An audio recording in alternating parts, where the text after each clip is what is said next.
भगवते वासुदेवाय। ओम नमो भगवते वासुदेवाय। ओम नमो भगवते वासुदेवाय। नारायणं नमस्कृत्य नरं चैव नरोत्तमं देवीं सरस्वतीं व्यासं ततो जयमुदीरयेत्। नष्टप्रायेषु भद्रेषु नित्यं भागवत सेवया भगवत्युत्तमश्लोके भक्तिर्भवति नैष्टिकी। कृष्णाय वासुदेवाय देवकी नंदनाय च नंदगोपकुमाराय गोविंदाय नमो नमः। हरे कृष्ण माता जी, दंडवत प्रणाम। सबको दंडवत प्रणाम। Thank you so much for saving. Hare Krishna माता जी। Radha Mata ji, please take the shloka reading. And who has a service for reading the Hindi bit? हरे कृष्णा माता जी, मेरी सर्विस है। Thank you, Mata ji. 12th verse पे हैं हम। हरे कृष्णा, आप सबको धन्यवाद प्रणाम। Which verse it is, Mata ji? 12th में? Okay. Second chapter 12th verse. ठीक है। तच्छ्रद्धाना मुनयो ज्ञानवैराग्ययुक्तया पश्यन्ति आत्मनि चात्मानां भक्त्या श्रुता गृह्यतया। हरे कृष्णा। ज्ञान तथा वैराग्य से समन्वित गंभीर जिज्ञासु या मुनि वेदांत श्रुति के श्रवण से ग्रहण की हुई भक्ति द्वारा परम सत्य की अनुभूति करता है। हरे कृष्ण माता जी। तो पहले जो श्लोका 11 उसमें बताया कि तत्व क्या है, और अब 12th में बता रहे कि ये श्लोक ये बताता है कि किस प्रकार हमें तत्व की जिज्ञासा करनी चाहिए। तो जैसे कि हमें सबसे पहले श्रद्धावान होना चाहिए। श्रद्धावान होना बहुत जरूरी है। बिना श्रद्धा के अगर हमें साधु में, शास्त्र में, परंपरा में श्रद्धा नहीं होगी तो ज्ञान भी हमारे पास नहीं आएगा। जब श्रद्धा के साथ हम भक्ति करते हैं तो भक्ति जब हम करते हैं तो तुरंत क्या आता है हमारे पास है, कल माता जी ने बताया था कि जब हम भक्ति करते हैं तो भक्ति के तुरंत आता है हमारे पास ज्ञान और वैराग्य। भक्ति के पुत्र कहे जाते हैं ज्ञान और वैराग्य। तो भक्ति जब करते हैं तो कृपा मिलती है। तो भक्ति प्लस कृपा, तो भक्ति माता हो गई प्लस अहेतु की कृपा मिल गई, तो तुरंत हमारे पास क्या आता है, ज्ञान और वैराग्य। ये तुरंत हमारे उसके लिए कुछ एक्स्ट्रा एनरोलमेंट की जरूरत नहीं होती, कुछ एक्स्ट्रा करने की जरूरत नहीं होती है। हमने भक्ति करी, ज्ञान और वैराग्य स्वतः ही अपने आप ही बिना कुछ और एक्स्ट्रा किए हमारे पास आता है। तो हमें करना क्या चाहिए, भक्ति पे कंसंट्रेट करना है, बाकी चीजें अपने आप हो जाएगी। कई बार आज कोट भी था सुबह प्रभुपाद जी का, तो वो बता रहे थे ऐसे होता है लेटर टू समवन, तो आज लेटर टू समवन था, आई विल शेयर। तो बताते कि कई दफा लोग सोचते हैं कि हम कृष्ण की भक्ति करेंगे तो माया हमारे पास कैसे आएगी, तो हमें लक्ष्मी की पूजा करनी चाहिए तो हमारे पास लक्ष्मी जी आएंगी। हमको ये पता ही नहीं है कि लक्ष्मी की जगह कहाँ पर है। लक्ष्मी हम कहाँ देखते हैं, उसकी जगह कहाँ पर है, वो अपनी जगह नहीं छोड़ती है। लक्ष्मी की जगह कहाँ पर है? विष्णु के चरण। तो हम कृष्ण की भक्ति करते हैं। भक्ति का शब्द सिर्फ कृष्ण के लिए ही यूज होता है, बाकियों के लिए उपासना यूज होती है। ठीक है, शिव उपासना, गणेश उपासना, जो भी उपासना यूज होती है। तो जब हम भक्ति करते हैं, कृष्ण की भक्ति करके, किसकी भक्ति करने, उस ईश्वर की, उस ऊपर वाले की, उस पावर की नहीं, नाम है उसका, उसका कैरेक्टर है, नाम है, वो लेना चाहिए। तभी हम बिल्कुल क्लैरिटी के साथ भक्ति कर पाएंगे, नहीं तो हमारा दिमाग इधर उधर ही घूमता रहेगा। तो क्लैरिटी के साथ, भाई नाम है, कैरेक्टर है, पर्सनालिटी है, सुप्रीम पर्सनालिटी है, तो बोलो कि किसका, ऊपर वाले का, सम हायर पावर नहीं, सम लाइट नहीं, नाम बोलो। तो उसकी हम जब भक्ति करेंगे तो ज्ञान वैराग्य अपने आप आता है। तो यहाँ पर है कि ज्ञान और वैराग्य से समन्वित गंभीर जिज्ञासु कुछ क्वालिटीज हैं। श्रद्धा होनी चाहिए, हम श्रद्धा होनी चाहिए, तभी तत्व का ज्ञान हम समझ पाएंगे। ठीक है, इसी तरीके से आगे कि ज्ञान होगा, वैराग्य होगा, तभी हमें चीजें समझ में आती हैं। तो ये कुछ क्वालिटीज हैं जो बता रहे हैं। नेक्स्ट श्लोक हम ले लेंगे, या एक हल्का से पढ़ेंगे माता जी, संध्या माता जी, will you be able to read it? तात्पर्य है उसका, बस थोड़ा सा कुछ लाइनें पढ़िए। भगवान श्री वासुदेव जो परम सत्य की पूर्ण अभिव्यक्ति के समान हैं, उनकी भक्तिमय सेवा की प्रक्रिया से परम सत्य की पूर्ण अनुभूति होती है। ब्रह्म उन वासुदेव, वसुदेव के पुत्र वासुदेव, ये डिफरेंस आता है। इंग्लिश में हमें नहीं पता चलता है, पर हिंदी में जब लिखा जाता है तो वर्ब पे आ की मात्रा आ जाती है। जब आ की मात्रा आती है तो कृष्ण के बारे में बताया जा रहा है। और जब वसुदेव, इंग्लिश में नहीं पता पढ़ पाता है, तो वसुदेव जो है वो वसुदेव के पुत्र वासुदेव की बात हो रही है। तो नाम है, उनका नाम है। यस माता जी। ब्रह्म उनका दिव्य शारीरिक तेज है और परमात्मा उनका आंशिक स्वरूप है। फलतः ब्रह्म ब्रह्म क्या है? उनका जो तेज है, उनका जो ऑरा है, उनकी जो लाइट है, वो क्या है? वो ब्रह्म ज्योति है, जिसके लिए अ, बाकी लोग अट्रैक्ट होते हैं। वो ब्रह्म ज्योति है। पर जब कोई है तभी तो उसका ऑरा भी है। तो जो है उस तक पहुंचने का भक्तों को प्रयास करना चाहिए, या भक्त उन तक पहुंचने का प्रयास करते हैं। जी माता जी। फलतः ब्रह्म या परमात्मा की अनुभूति परम सत्य की आंशिक अनुभूति मात्र है। ब्रह्म और परमात्मा भी सही है, परंतु वो हाफ नॉलेज है। उसके ऊपर भी एक परम सत्य है, और वो परम सत्य तक पहुंचना है। जी माता जी। मनुष्य 4 प्रकार के होते हैं: कर्मी, ज्ञानी, योगी तथा भक्त। कर्मी भौतिकवादी होते हैं, किंतु शेष 3 अध्यात्मवादी होते हैं। भक्त प्रथम श्रेणी के अध्यात्मवादी होते हैं, जिन्होंने परम पुरुष का साक्षात्कार कर लिया जो है। कर्मी होते हैं द्वितीय वो मटेरियलिस्टिक होते हैं। जो कार्मी लोग होते हैं ना, हम करेंगे करेंगे, पैसा कमाएंगे, भोग करेंगे, अपनों के लिए कमाएंगे, ये करेंगे वो करेंगे, वो कौन है? वो कार्मी। और फिर उसी कमाते कमाते थोड़ा दान पुण्य भी कर देते हैं, परंतु वो कार्मिक लेवल पर ही है, वो मटेरियलिस्टिक लेवल पर है। बाकी जो 3 है, ज्ञानी, योगी और भक्त, ये ट्रांसेंडेंटल लेवल। ट्रांसेंडेंटल लेवल क्या होता है? What do we mean by transcendental level? या यहाँ पे क्या बोल रहे हैं? अध्यात्मवादी। अध्यात्मवादी लेवल क्या होता है? उसका मतलब हम जानते हैं। ट्रांसेंडेंटल, ट्रांसेंडेंटल हम बहुत बार पढ़ चुके हैं। उसका मतलब क्या होता है? उसका मतलब होता है कि प्रकृति के तीनों गुणों से ऊपर उठे हुए हैं। प्रकृति के 3 गुण कौन से? रजोगुण, सतोगुण, तमोगुण। इन तीनों गुणों से ऊपर उठना होता है अध्यात्मवादी। मतलब कि हम शरीर नहीं समझ रहे, हम अपने आप को आत्मा समझ करके उसके लिए कार्य कर रहे हैं और आगे बढ़ रहे हैं। ठीक है, थोड़ा सा और पढ़ेंगे माता जी। द्वितीय श्रेणी में वे अध्यात्मवादी आते हैं, जिन्होंने परम पुरुष के पूर्ण अंश का आंशिक साक्षात्कार किया है। और तृतीय श्रेणी में वे आते हैं, जिन्हें परम पुरुष की दिव्य झांकी का आभास मात्र होता है। जैसा कि श्रीमद् भगवत गीता तथा अन्य वैदिक ग्रंथों में कहा गया है, परम पुरुष का साक्षात्कार भक्ति में सेवा द्वारा किया जाता ठीक है, है, दैट जिसके इट्स ओके। तो भक्ति से ही हम भगवान का साक्षात्कार कर सकते हैं, आमने सामने बात कर सकते हैं। उनकी भक्ति कब तक करनी है? कब तक भक्ति करनी है? जब तक वो प्रेम का लेवल ना आ जाए। और जो प्रेम का लेवल आ जाता है, तब भगवान से आमने सामने साक्षात्कार होता है। वो फ्लूट सुनना, वो सुगंध आना, वो बातें करना, वो बातें समझना, वो उस लेवल तक आ जाता है। तब तक भक्ति करनी है। ठीक है। राधा माता जी, we'll go on to the next shloka. Yes, Mataji. 13th verse. अथ पुंभिर्द्विजा श्रेष्ठा वर्णाश्रम विभागशः स्वनुष्ठितस्य धर्मस्य संसिद्धिर्हरितोष। अतः हे द्विज श्रेष्ठ, निष्कर्ष यह निकलता है कि वर्णाश्रम धर्म के अनुसार अपने कर्तव्यों को पूरा करने से जो परम सिद्धि प्राप्त हो सकती है, वह है श्री भगवान को प्रसन्न करना। तो यहाँ पे बताया गया कि वर्णाश्रम क्यों बनाया गया है ना? वर्णाश्रम, 4 वर्ण है और 4 आश्रम है। 4 वर्ण कौन से हैं? 4 वर्ण कौन से हैं? ब्राह्मण, क्षत्रिय, आप बोलेंगे वैश्य और शूद्र। ये 4 वर्ण है। ठीक है, 4 सेक्शंस ऑफ द सोसाइटी। फिर 4 आश्रम है। 4 आश्रम कौन से? ब्रह्मचारी, गृहस्थ, वानप्रस्थ और सन्यासी। 4 आश्रम है। तो ये जो वर्णों का जो विभाग हुआ है, वो किस तरीके से हुआ है? जन्म की तरीके से नहीं हुआ है। ये गुण और कर्म से इसका विभाजन हुआ है, कि हमारी जो क्वालिटीज है और हमारे हमारे जो कर्म है, उसकी वजह से इसका विभाजन हुआ है। हो सकता है ब्राह्मण के घर में पैदा हुए हो, परंतु हमारा जो गुण है, क्वालिटी है, और हमारे जो कर्म है, वो बिजनेसमैन के जैसे है, तो वैश्य प्रवृत्ति है।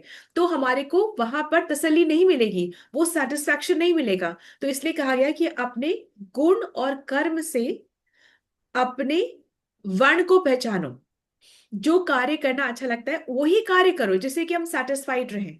अगर ब्राह्मण के घर में बिजनेस मैन की क्वालिटी का बच्चा जन्म ले गया है, तो वो मंदिर के सारी चीजें बेच देगा, या उसको कमर्शियलाइज कर देगा, या उसको उससे पैसे बनाने की सोचेगा, तो सेटिस्फैक्शन नहीं आएगा उसमें। तो कह रहे हैं कि जो आपकी क्वालिटी है और जिस प्रकार के आप काम करना चाहते हैं, उसी से अपने आप को आइडेंटिफाई करें, और जिस आश्रम में आप रह रहे हैं उसकी जो रिस्पॉन्सिबिलिटीज है उसको आप पूरा करें।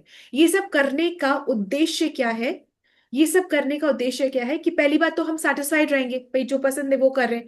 और काम करने से शुद्धि होती है, काम करना बहुत जरूरी है, उससे शुद्धि होती है। और इन सब का पर्पस क्या है कि भाई सेटिस्फैक्शन के साथ कर्म करके हम कृष्ण को प्रसन्न कर सके।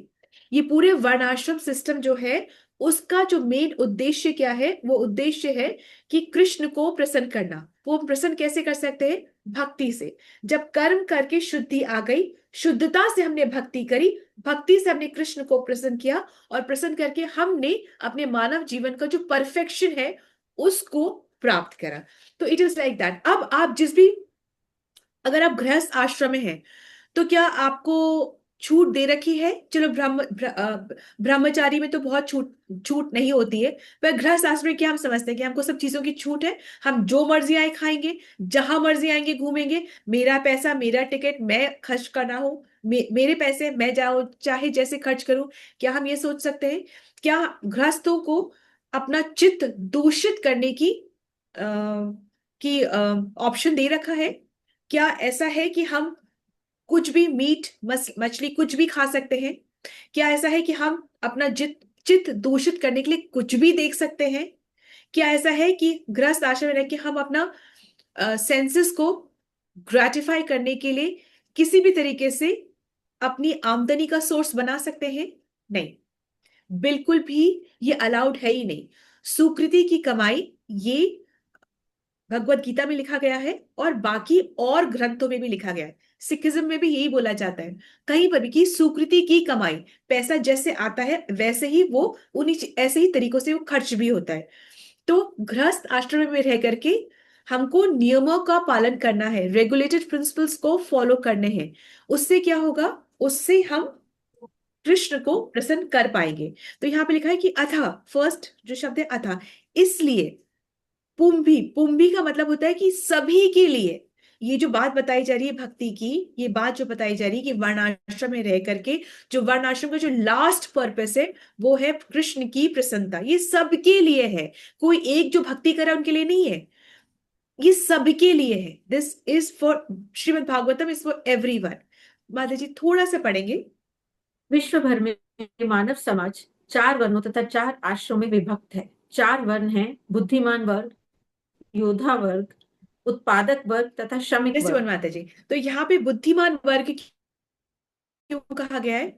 क्योंकि ये सभी के लिए बात हो रही है। तो ये प्रभुपाद जी ने लिखा है इसको इंटेलेक्चुअल। अब जैसे अब्रॉड वगैरह सोचें कि ब्राह्मण का है वहां पे, तो भाई इंटेलेक्चुअल्स तो है ना, वो उसी कैटेगरी में आते हैं जो कि वेदों का पठन पाठन करते हैं, उसी कैटेगरी में आते हैं। तो इसलिए जिससे कि बात सबके लिए हो, जिससे कि बात सबको समझ आ सके, इसलिए कहा गया बुद्धिमान वर्ग, इंटेलेक्चुअल पीपल। तो कोई बुद्धिमान होगा, कोई आर्मी में होगा, कोई उत्पादन करेगा, और कोई शूद्र होगा, कोई जॉब में होगा, मतलब कोई वैश्य समाज में भी होगा, मतलब कोई बिजनेसमैन भी होगा, कोई आर्मी में भी होगा, कोई इंटेलेक्चुअल क्लास भी होगा। तो ये तो सभी जगह है, ये तो तब की बात नहीं है, ये तो आज भी है। सभी जगह पे इंटेलेक्चुअल्स भी हैं, बिजनेसमैन भी हैं, आर्मी में भी हैं, और जॉब कर रहे भी लोग कर रहे हैं। तो ये सबकी बात हो रही है, इसलिए सबके लिए बताया जा रहा है। आगे बढ़ेंगे माता ये जी। वर्ण अपने कर्म तथा गुण के अनुसार विभाजित किए गए हैं, जन्म के अनुसार नहीं। फिर जीवन के 4 आश्रम भी हैं। इनके नाम हैं विद्यार्थी जीवन, गृहस्थ जीवन, वानप्रस्थ तथा भक्त जीवन।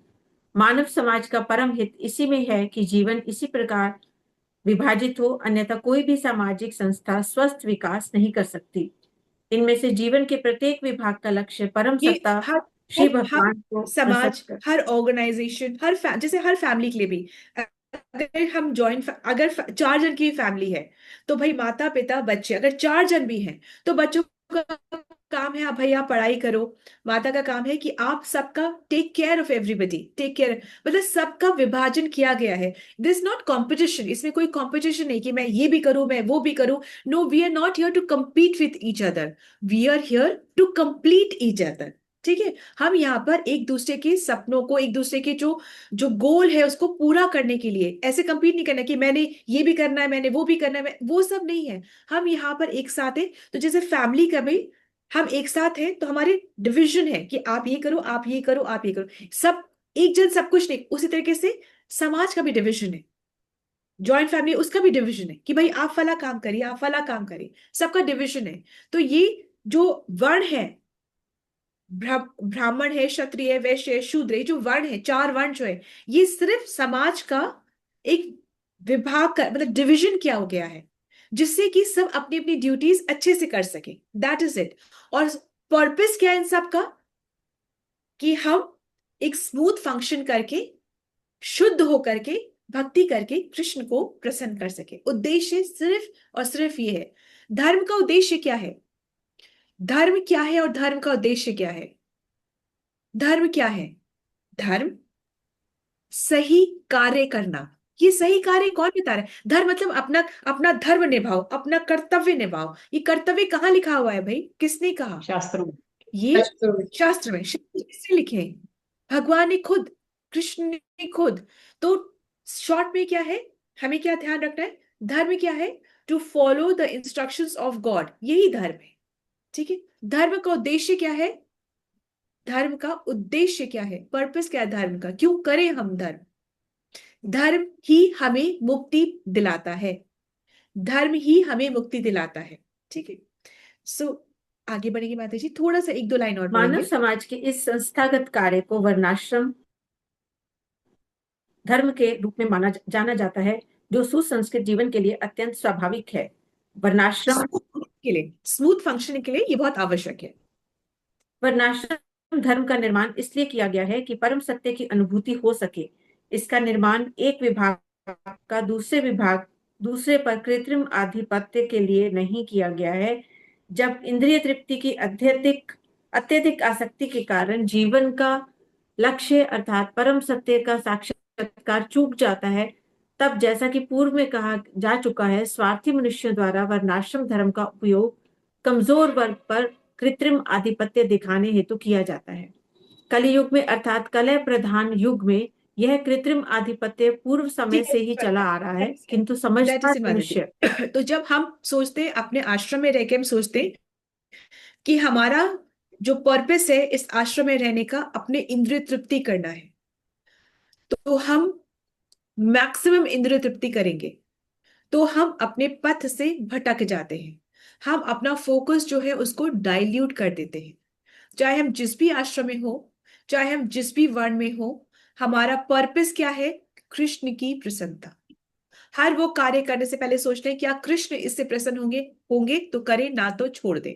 क्या हमारी भक्ति इससे और आगे बढ़ेगी, हो बढ़ेगी तो करें, ना बढ़ेगी, फेवरेबल नहीं है भक्ति के लिए तो उसको तुरंत छोड़ दें। हरे कृष्ण माता जी, राधा माता जी, let's go on to the next shloka. Yes, Mataji. 14th verse. तस्मादेकेन मनसा भगवान् सात्वतां पतिः श्रोत्वया कीर्तिताव्यश्च ध्येया पूज्यश्च नित्यदा। अतः मनुष्य को एकाग्रचित्त होकर उन पूर्ण पुरुषोत्तम भगवान के विषय में निरंतर श्रवण, कीर्तन, स्मरण तथा पूजन करना चाहिए, जो भक्तों के रक्षक हैं। तो ये चार चीजें करना जरूरी है। क्या है? सुनना है, फिर बोलना है, कीर्तन भी करना है, बोलना। हम जब सुन रहे हैं तो हमें किसी ना किसी को प्रीच करना बहुत जरूरी है। जब हम ऐसा करते हैं तो हमारे थॉट्स की क्लैरिटी आती है, एक हमारे अंदर भी पर्पस आता है कि हमें ये करना है।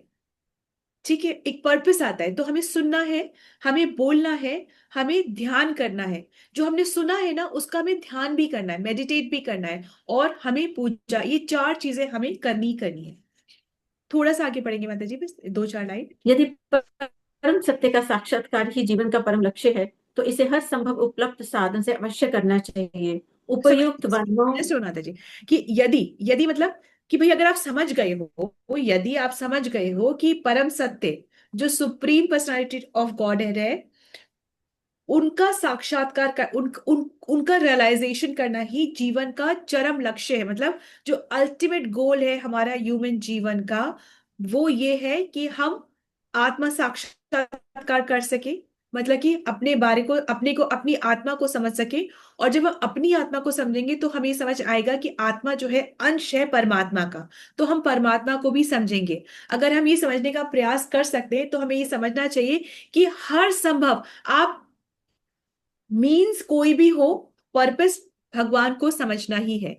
चाहे आप किसी वन में हो, चाहे आप किसी आश्रम में हो, चाहे आप रिसोर्सफुल हो, चाहे आप नहीं रिसोर्सफुल हो, जिस भी तरीके से जो भी है आपका, आपको समझना कृष्ण को ही है। यही हमारा पर्पस है। इसका ये कतई मतलब नहीं कि बाकी की चीजों को हम छोड़ दें, बाकी के कर्तव्य को हम छोड़ दें।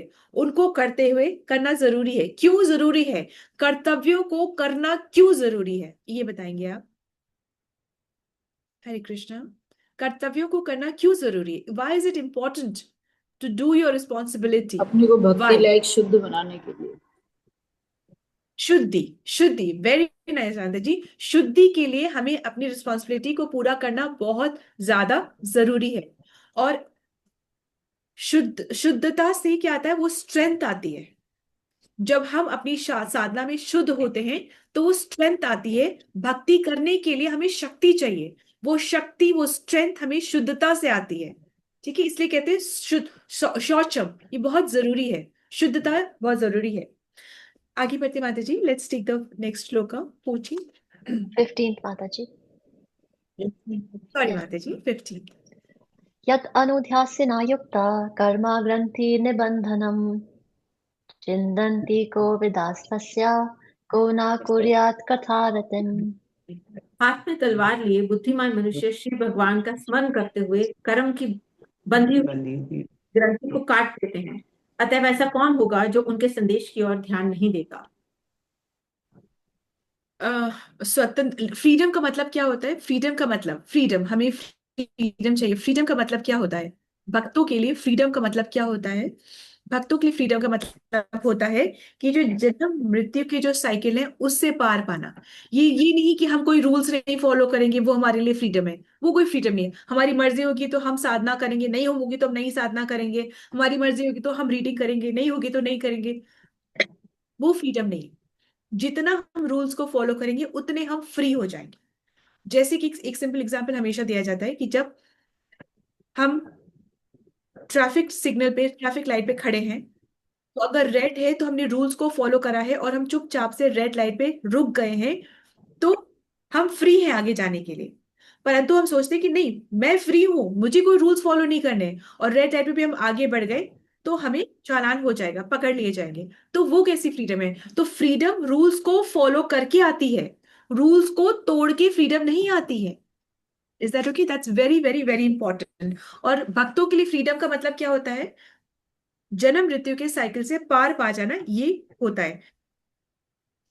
और जब हम भगवान की कथा सुनते हैं, भगवान की भक्ति करते हैं, किसकी भक्ति करने? कौन कौन है भगवान? भगवान कौन है? जिसको मानो वो भगवान है? नहीं, भगवान की 6 क्वालिटीज होती हैं, जिनमें वो 6 क्वालिटी है, 100% वो 6 क्वालिटीज है। और हमेशा वो 6 क्वालिटीज थी, हैं और रहेंगी। कोई डिग्री प्राप्त करके वो 6 क्वालिटीज नहीं आई, वो हमेशा थी। उनका कोई जन्म नहीं हुआ, वो किसी से बना ही नहीं गए। सभी देवी देवता आर क्रिएटेड, वो सब क्रिएटेड है। और किस लिए क्रिएटेड है? कि भगवान की जो बनाई हुई सत्ता है उसको स्मूथली चला सके। और उन सब का लाइफ स्पैन है, वो जब उनका कार्य खत्म हो जाएगा तो उनका लाइफ भी खत्म हो जाएगी। ये बात अलग है कि पृथ्वी में जो लोग हैं उन लोगों से उनका जो लाइफ स्पैन है वो बहुत मल्टीफोल्ड टाइम्स अलग है और बहुत ज्यादा बड़ा है। परंतु उसका भी अंत है, उसका भी अंत है, इस सृष्टि का भी अंत है, सबका प्रलय है, सबका अंत है। तो जिसका अंत नहीं है, जो अनंत है, जो सब जगह है, जो सबके हृदय में भी एक छोटे से छोटा भी है और बड़े से बड़ा भी है, जिसको कि हम इमेजिन नहीं कर सकते। क्यों? क्योंकि हमें वो एक्सपोजर नहीं है। अब जैसे किसी गांव के बहुत ही आदिवासी जो इलाके में जो रह रहा है उसको बोलो कि ऐसे एरोप्लेन होता है उसमें हम बैठ करके उड़ जा सकते हैं, तो उसको वो एक्सपोजर नहीं है, तो वो कॉम्प्रिहेंड नहीं कर सकता कि कैसे चिड़िया ही उड़ सकती है, कोई आदमी कैसे किसी मशीन में बैठ के उड़ सकता है, वो नहीं समझ सकता। क्यों नहीं समझ सकता? क्योंकि उसका वो इमेजिन नहीं कर सकता। उसका वो एक्सपोजर नहीं है, वो नहीं जानता ये सब। इसी तरीके से हमारा वो एक्सपोजर नहीं है, हम नहीं जानते, हमारे डिफेक्टिव सेंसेस हैं। हम एक लिमिट के बाद देख नहीं सकते, एक लिमिट के बाद सुन नहीं सकते, एक लिमिट के बाद चल नहीं सकते, एक एक उसके बाद हम अपने हाथ से कार्य नहीं कर सकते। तो हमारे लिमिटेशंस हैं, इसलिए हमें कृष्ण के बारे में हम उतना नहीं जान सकते। पर हमारे न जाने से ऐसा नहीं कि वो है नहीं। हमने कहा देखिए अपने great great great great great grandfather को, तो ऐसा तो नहीं कि वो नहीं थे हमारे। हम कहते हैं ना, दिखाओ तो मानेंगे। अरे बहुत सी चीजें ऐसी जो हम नहीं देख सकते, पर वो थी, वो है। माता जी थोड़ा सा इसका कुछ लाइनें पढ़ेंगे। हरे कृष्ण। आध्यात्मिक स्फुलिंग के भौतिक तत्वों के संपर्क में आने से एक ग्रंथि उत्पन्न होती है। अतः जो सकाम कर्म के चक्र से मुक्त होने का इच्छुक होता है उसे इस ग्रंथि को काटना होता है। माता जी इसके लिए इंग्लिश वाली बुक में क्या वर्ड है? आध्यात्मिक स्फुलिंग और दूसरा ग्रंथि। Spiritual spark. स्पिरिचुअल स्पार्क, स्फुलिंग, Spark. आध्यात्मिक स्पिरिचुअल और स्फुलिंग स्पार्क। तो ग्रंथि Not. जो बंधन होता है ना, बंधन, ये बंधन कैसे कट सकता है? ये तब कट सकता है जब हमारे अंदर वो स्पिरिचुअल स्पार्क हो। तो जब हमारा जो हम काम कर रहे हैं, काम प्लस डिवोशनल सर्विस क्या हो गया? कर्म प्लस डिवोशनल सर्विस क्या हो गया? कर्म योग। इसी तरीके से ज्ञान प्लस डिवोशनल सर्विस क्या हो गया? ज्ञान योग। इसी प्रकार से भक्ति, प्रेम से की गई भक्ति क्या हो गया? भक्ति योग। ठीक है। तो जब हम इसको बस खाली इसमें हमें भक्ति जोड़नी है अपने कार्य में, तो वो हमारा योग बन जाता है। और योग का क्या मतलब होता है? जोड़ना। किससे जोड़ना? आत्मा को परमात्मा से। That is it. जो कर रहे हो जहां पर हो, नहीं जरूरत है कि हम जयपुर में हैं तो हमें वृंदावन ही जाके रहना है, नहीं। जहां पर हो वहीं पर, वहीं से कार्य करो। जरूरी नहीं कि रोज मंदिर भाग रहे हैं, नहीं, जरूरी नहीं है बिल्कुल भी कि रोज मंदिर के चक्कर लगा रहे हैं, जरूरी नहीं है। अपने घर को ही हम वृंदावन बना सकते हैं। अब जहां है वहीं रह के हम चैंटिंग करके और हम आगे हम जा सकते हैं। ठीक है माता जी, इसको अब हम नेक्स्ट श्लोका लेंगे। Yes, 16। Mataji. शुश्रूषो श्रद्दधानस्य वासुदेव कथारुचिः स्यान्महत्सेवया विप्रः पुण्यतीर्था निषेवनात्। हे द्विजो, जो भक्त समस्त पापों से पूर्ण रूप से मुक्त हैं उनकी सेवा करने से महान सेवा हो जाती है। ऐसी सेवा से श्री वासुदेव की कथा सुनने के प्रति लगाव उत्पन्न होता है। द्विजो, द्विजो मतलब ट्वाइस बॉर्न, मतलब कि ये बात, ये अभी चर्चा कहां पर हो रही है? ये सुत गोस्वामी शौनक आदि ऋषियों को बोल रहे हैं। तो जब एक बार हम अपनी माता के गर्भ से बॉर्न होते हैं, और फिर जब इनिशिएशन होता है तो हमारा सेकंड बार हम बॉर्न होते हैं, that's the second time that we are born.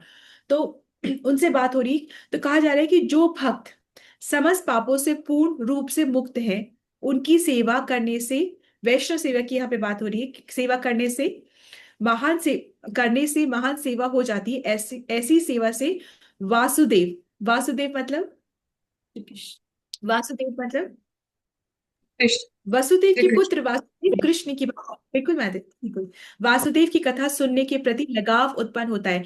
मतलब अगर धर्म का उद्देश्य क्या है कि अगर वो हमें कृष्ण से प्रेम कराए, अगर धर्म, हम क्या क्या धर्म मानते हैं? अपना मनोधर्म होता है हमारा। हम अपने मन से कोई भी चीज को मानने लग जाते हैं और उसको हम अपना धर्म, कोई पति सेवा कोई धर्म मान लेता है, कोई पत्नी सेवा को धर्म मान लेता है, कोई अपने बच्चों का पालन पोषण करना उसी को धर्म मान लेता है, कोई कोई चीज को भी हम धर्म मान करके उस कार्य को, कर्म ही से मतलब वर्क इज वर्शिप, उसी को अपना धर्म मान लेता है। तो हम अपना, इसको कहते हैं मनोधर्म, इसको कहते हैं मनोधर्म।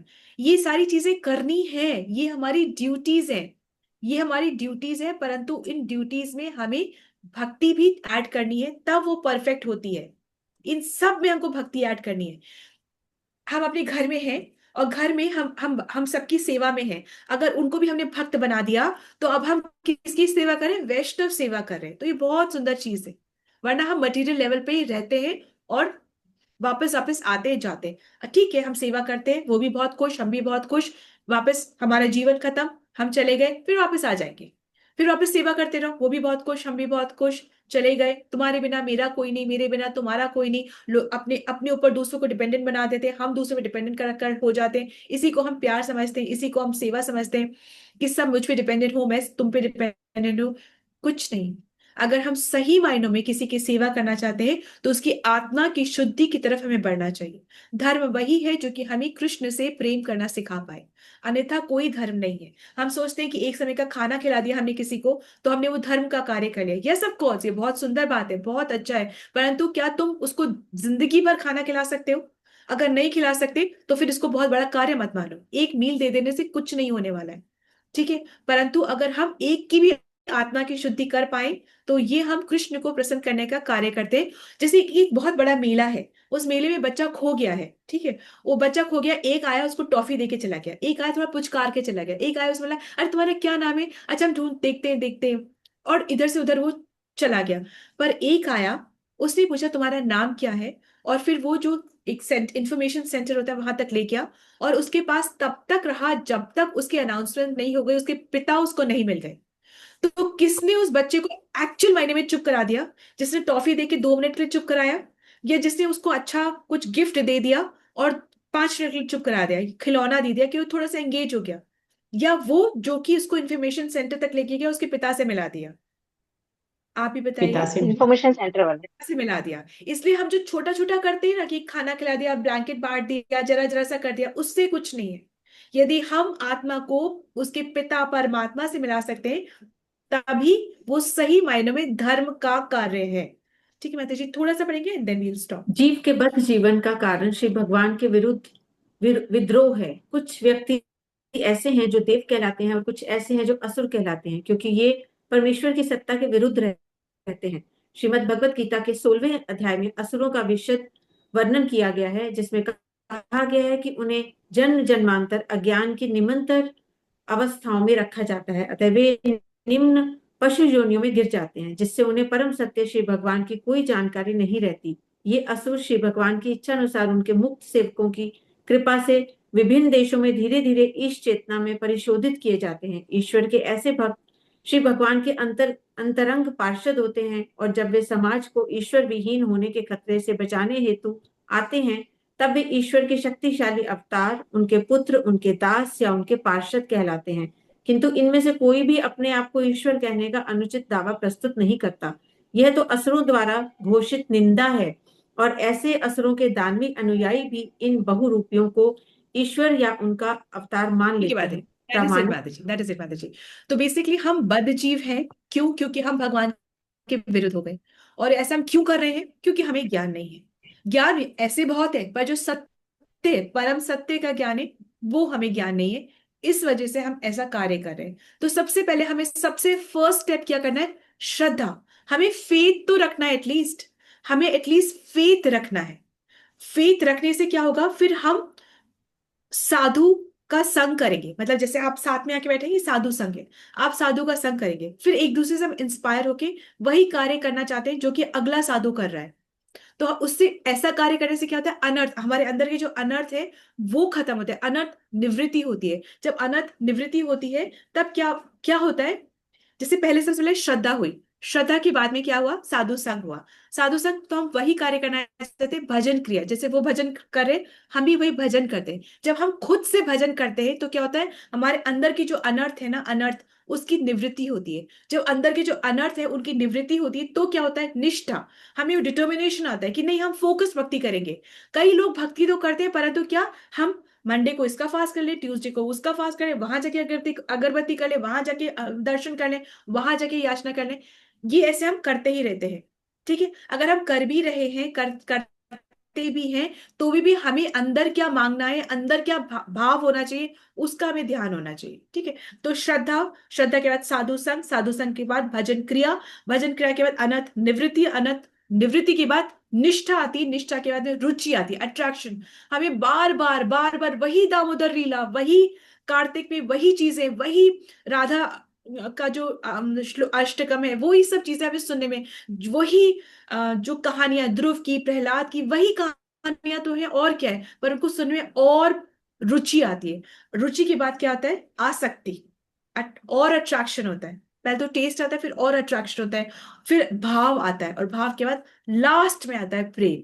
तो यूं ही प्रेम नहीं हो जाता, यूं ही प्यार नहीं हो जाता। ये पूरी सीढ़ियां जब हम धीमे धीमे चढ़ते हैं, तब हमें प्रेम वो वाला होता है। तो धर्म का यही पर्पस है कि हमें प्रेम करना सिखा सके, वरना ये छोटी छोटी कोई धर्म की कोई बात नहीं है। ये कर लिया, ब्लैंकेट दे दिया, पानी पिला दिया, वो वहां पे जैसे कि कितना करते हैं, ओ माय गॉड, जगह जगह वो बिछा लेते हैं, टेबल लगा ली, और फिर उसके बाद दूध ठंडाई बांटते रहते हैं, और फिर प्लास्टिक बांटते रहते हैं, और फिर वो सोचते बहुत धर्म का काम है, बुला बुला करके लोगों को देते हैं, चाहे वो बुला बुला, और सोचते बहुत धर्म का काम है। That is a pious activity, all right, but that is not complete, उससे बहुत ऊपर है। तो वो कर लिया, बहुत अच्छी बात है, अब आगे बढ़ो, बहुत अच्छा है वो करा, अब आगे भी तो बढ़ो, थोड़ी ना उसी पे अटके पूरा जीवन निकल गया, हम तो हर साल ऐसे ही करते हैं। अरे आगे भी बढ़ो, that is very good, but move further. So we will just stop here only, माता जी, and from 17 shloka we will take from tomorrow. Hare Krishna. Srila Prabhupada की जय, श्रीमद् भागवतम की जय। Hare Krishna. Any I am sorry, there is no time for question.